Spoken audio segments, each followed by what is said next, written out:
Boss എന്ന് പറയുന്ന show കഴിഞ്ഞു കഴിഞ്ഞാൽ അത് അവിടെ വിടണം. അല്ലാതെ അതും തലയ്ക്ക് പിടിച്ചുകൊണ്ട് പുറത്ത് വന്നിട്ട് പിന്നെ അങ്ങോട്ടും ഇങ്ങോട്ടും കിടന്ന് തമ്മി തള്ളുന്നതിനകത്തോട്ട് എനിക്ക് വലിയ യോജിപ്പില്ല. കഴിഞ്ഞ ദിവസം മൈൽ സ്റ്റോൺ മേക്കേഴ്സിന്റെ ഒരു അവാർഡ് ഫംഗ്ഷൻ ഉണ്ടായിരുന്നു. ആ അവാർഡ് ഫംഗ്ഷന് അനീഷിനെയും ഈ അനുമോളെയും അവർ ക്ഷണിച്ചിട്ടുണ്ടായിരുന്നു. അപ്പം ഈ അനീഷിന് അവാർഡ് കൊടുത്തിട്ടുണ്ടായിരുന്നത് ഈ അനുമോളും പിന്നെ വേറെ ആരൊക്കെയോ ചേർന്നാണ് അനീഷിന് അവാർഡ് കൊടുത്തത്.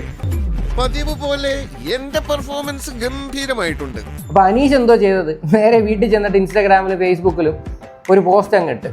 ആ പോസ്റ്റ് എന്താണെന്ന് ഞാൻ ഇവിടെ വായിച്ചു തരാം. കണ്ടോ, ഇതാ ഹൈലൈറ്റ്. പുള്ളി പറഞ്ഞ ഒരു സാധനം നിങ്ങൾ കേട്ടോ, ആ ഒരു വരി ഞാൻ ഇവിടെ വായിച്ചു തരാം. ടെലിവിഷൻ കോമഡി പ്രോഗ്രാമുകളിൽ പങ്കെടുത്തിരുന്ന അനുമോളുമാണ് ഈ പുരസ്കാരം നൽകിയത്. ഒരു കുത്തിത്തിരിപ്പുണ്ടാക്കിയപ്പോ എന്തൊരാശ്വാസം. അനുമോൾക്ക് ഇപ്പോൾ ഒരു പ്രൊഫൈലുണ്ട്, ബിഗ് ബോസിന്റെ ഒരു ടൈറ്റിൽ വിന്നറുണ്ട്. പക്ഷേ ഇതെന്തുവാ, ഏതൊക്കെയോ കോമഡി പ്രോഗ്രാമിനകത്ത് ഉണ്ടായിരുന്ന ഒരു വ്യക്തി എന്നുള്ള രീതിയിലൊക്കെ ആണ് ഇവിടെ വന്ന് അനീഷ് എഴുതിയിരിക്കുന്നത്. അനുമോൾ എന്നിട്ട് ഇതിനെ പ്രതികരിച്ച് കുറച്ച് സ്റ്റോറിയൊക്കെ ഇട്ട് ഞാൻ അവിടെ സ്റ്റോറി വായിച്ചു തരാം. വിജയിച്ചവർ മുന്നോട്ട് പോകും, ജയിക്കാൻ പറ്റാത്തവർ പഴയ കഥ പിടിച്ചു നിൽക്കും. കിട്ടേണ്ടതൊക്കെ കിട്ടിയല്ലോ, സമാധാനമായല്ലോ. ഒരാളുടെ മൂല്യം കുറച്ചെഴുതാം, പക്ഷേ ആളുകളുടെ സ്നേഹം കുറച്ചെഴുതാൻ ആരായാലും കഴിയില്ല. സത്യമാണ്. നിന്നെ 4 പേര് അറിയുമോടാ നാറി, നീ ഷണ്ടനാടാ ഷണ്ടൻ. നമ്മളെ ചെറുതാക്കി കാണിക്കാൻ ചിലർ ശ്രമിക്കും, പക്ഷേ സത്യമായ കഴിവ് ഒരാളുടെ വാക്കുകളിൽ അല്ല, ആളുകളുടെ മനസ്സിലാണ് തെളിയുന്നത്.